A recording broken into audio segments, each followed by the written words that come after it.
Cost ஷீட்டில் first illustration என்னென்ன கொடுத்துருக்காங்கன்னா, raw materials 1,80,000, direct wages 90,000, machine hours worked வந்து 10,000. டேரெக்டாக கொடுக்காம இப்படி கொடுத்துருக்காங்க. அப்போ நம்ம ப்ரொடக்ஷன் ஓவர் ஹெட்டை கண்டுபிடிக்கணும், அதாவது ஃபேக்ட்ரி ஓவர் ஹெட்ஸ்.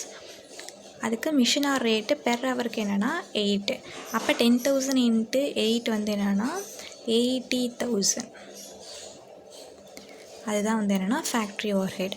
அடுத்து அட்மினிஸ்ட்ரேட்டிவ் ஓவர் ஹெட் வந்து என்னென்னா 35,000. செல்லிங் ஓவர் ஹெட்ஸில் பெர் யூனிட் வந்து என்னென்னா 5. அப்போ செல்லிங் எத்தனை யூனிட் நடந்திருக்குன்னா 3,600. அப்போ 3,600 இன்ட்டு 5 தான் வந்து என்னென்னா செல்லிங் ஓவர் ஹெட். யூனிட்ஸ் ப்ரொடியூஸ்டு எவ்வளோனா 4,000. செல்லிங் ப்ரைஸ் பெர் யூனிட் எவ்வளோ கொடுத்துருக்காங்கன்னா 1,25,000. இப்போ என்ன கேட்டிருக்காங்கன்னா காஸ்ட் பெர் யூனிட்டும் ப்ராஃபிட் ஃபார் த மந்த்து. அப்போ என்ன பண்ணணும்னா ஃபஸ்ட்டு இதெல்லாம் எரேஸ் பண்ணிக்கிறேன்.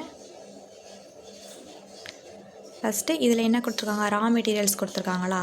இப்போ நம்ம ஃபஸ்ட்டு என்ன போடுவோம், ப்ரைம் காஸ்ட் போடுவோம். அந்த raw material, work in progress, finished goods, அந்த லெஜர் போன வீடியோவில் பார்த்துருப்பீங்கல்ல, அதில் உள்ள மாதிரி ஃபஸ்ட்டு ரா மெட்டீரியல்ஸ் போடணும். ரா மெட்டீரியலில் ஓப்பனிங் க்ளோசிங் கொடுத்துருந்தாங்கன்னா அதோடு வச்சு கால்குலேட் பண்ணுவோம். இப்போ அதில் கொடுக்காததுனால டேரெக்டாக ரா மெட்டீரியலே கொடுத்துட்டாங்க. அப்போ இந்த 1,80,000 அப்படியே எடுத்துகிட்டு நம்ம போட்டுருவோம்.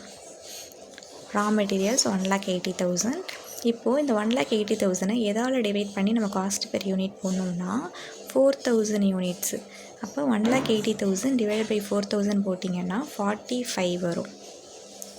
45. 4,000 யூனிட்ஸ் வந்து எது வரைக்கும் நம்ம எடுத்துக்கணும்னா டோட்டல் ப்ரொடக்ஷன் நடந்திருக்குல்ல, 4,000 யூனிட்ஸ் தான் நடந்திருக்கு. இது வந்து காஸ்ட் ஆஃப் குட்ஸ் சோல்டு வரைக்குமே 4,000 யூனிட்ஸ் வச்சுட்டு காஸ்ட் பெர் யூனிட் கண்டுபிடிக்கணும்.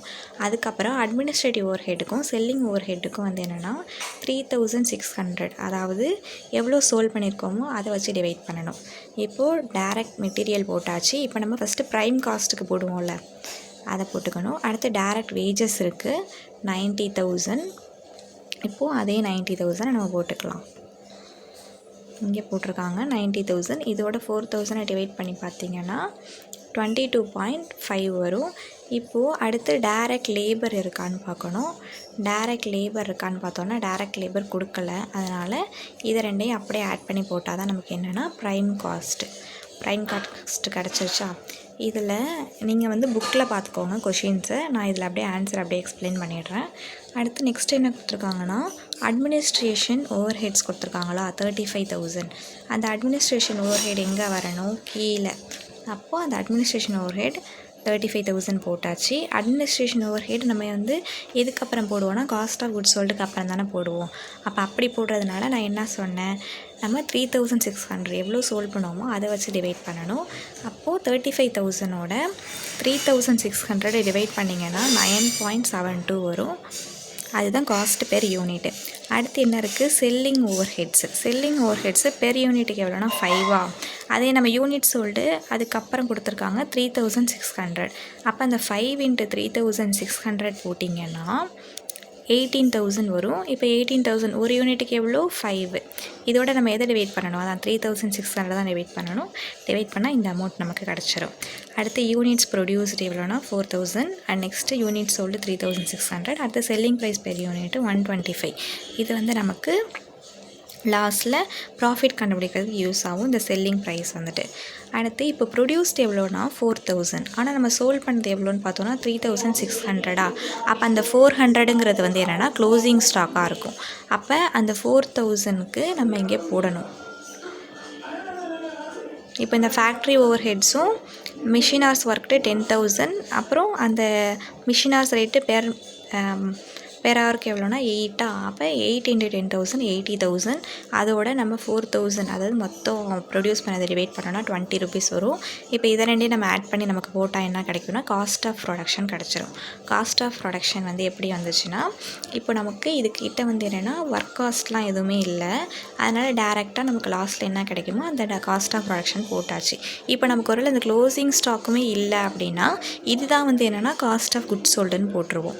Closing stock of finished goods என்ன இருக்குது, 4,400 இருக்கா, 4,000 மைனஸ் 3,600 யூனிட்ஸு. அந்த 400ஓட இந்த 87.5 மல்டிப்ளை பண்ணிங்கன்னா 35,000 வரும்.